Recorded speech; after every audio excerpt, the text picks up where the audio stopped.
মাশাআল্লাহ, এই ওয়েদারটা অনেক সুন্দর। এই ওয়েদারের ভিউটা আমরা একটু নিতে বাইরে বের হয়েছি। এই ওয়েদারটার জন্য আমার ঘরে থাকতে একটুও ভালো লাগলো না, সেজন্য বাবাকে বললাম যে আমাকে একটু বাইরে নিয়ে যাইতে, আমি হাঁটবো। আর বাবা আমাকে বাইরে নিয়ে গেল, একটু ঘোরাঘুরি করলাম আর একটু মজাও করলাম।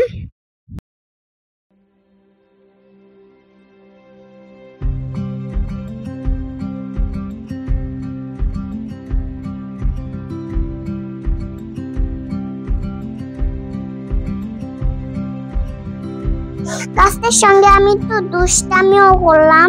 গাছদের সঙ্গে দুষ্টামি করতে করতে আমার বাবা আমাকে বললো যে মা, তোমার ভিউটা কেমন লাগলো? আমি বললাম আমার ভিউটা অনেক ভালো লেগেছে। আমি হাঁটতে হাঁটতে একটু ঝাপাঝাপিও করেছি।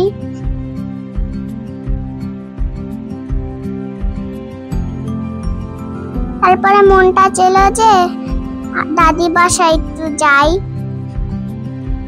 পরে আমি দাদি বাসায় যাওয়ার জন্য রওনা দিলাম।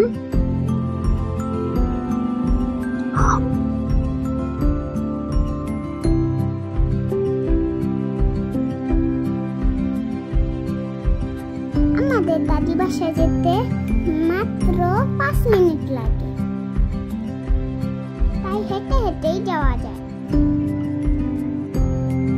আর আমার এই ওয়েদারে হাঁটতে অনেক ভালো লাগছে এবং মজাও লাগছে।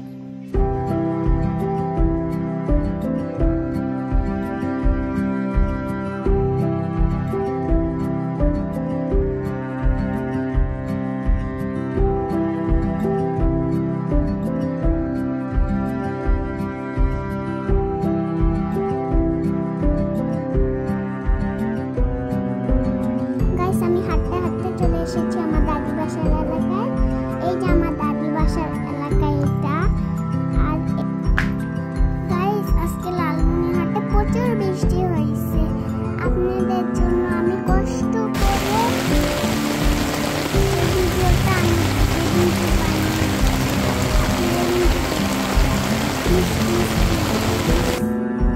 দেখুন কত বৃষ্টি।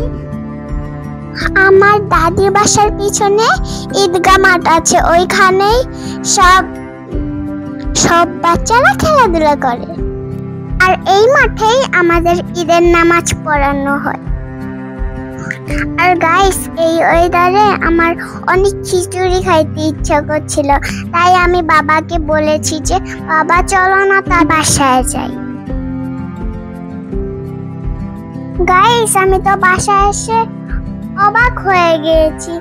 আমি যাই দেখি যে আমার মামার জন্য সেই জিনিসটাই বানাচ্ছে, যে জিনিসটা আমি খাইতে চেয়েছিলাম। এবার আমি বললাম যে মা, আমি তোমাকে একটু হেল্প করে দাও না। আবার মা বলল আচ্ছা, তুমি আমার সঙ্গে কাজ করো। পরে মায়ের কাছে আমি হেল্প করলাম। এখানে অনেক রকমের মশলা দিয়েছি, তেলও দিয়েছি। আজকে আমার মাকে আমি সাহায্য করে অনেক খুশি। সবকিছু দেওয়ার পরে আমি এখন মেখে নিলাম। আমি নাড়া দিচ্ছিলাম, আমার মা এখানে পানি ঢেলে দিচ্ছিল, কারণ আমি তো ছোট মানুষ না। খিচুড়ির কাজ শেষ, এখন আমরা গোশতের কাজ করব। আমরা এখন গোশতের মশলা দিব। মা আমাকে শিখায় দিচ্ছিল আর আমি এখানে মশলাগুলো দিচ্ছিলাম। গাইস, আপনাদের জন্য আমি এত কষ্ট করে বৃষ্টিতে ভিজে ভিজে ভিডিও করেছি। আপনারা কি আমাকে লাইক করবেন না, কমেন্ট শেয়ার করবেন না? ফেসবুকে দেখলে ফলো করবেন, ইউটিউবে দেখলে সাবস্ক্রাইব করবেন। আর এইদিকে আমাদের খিচুড়ি অর্ধেক হয়ে গেছে। তারপরে আমাদের খিচুড়ির ফাইনাল লুক, এটা হচ্ছে আমাদের মাংসের ফাইনাল লুক। আর গাইস, আমাদের মাংসটা দেখতে মাশাআল্লাহ হয়েছে। আমি এখন খেতে বসলাম। বিসমিল্লাহ বিসমিল্লাহ বলে আমি খেলাম। তারপরে গাইস খিচুড়িটা অনেক মজা হয়েছে। আর আমার ছেলেটা ভাইকে আমি একটু খাওয়াই দিলাম। আমার ভাইকে আমি একটু খাওয়াই দিলাম। এবার কি করার, আমার ভাই তো খেলোই না, এবার আমি খেলাম। আলহামদুলিল্লাহ অনেক ভালো ছিল খাবার। সবাই ভালো থাকবেন, সুস্থ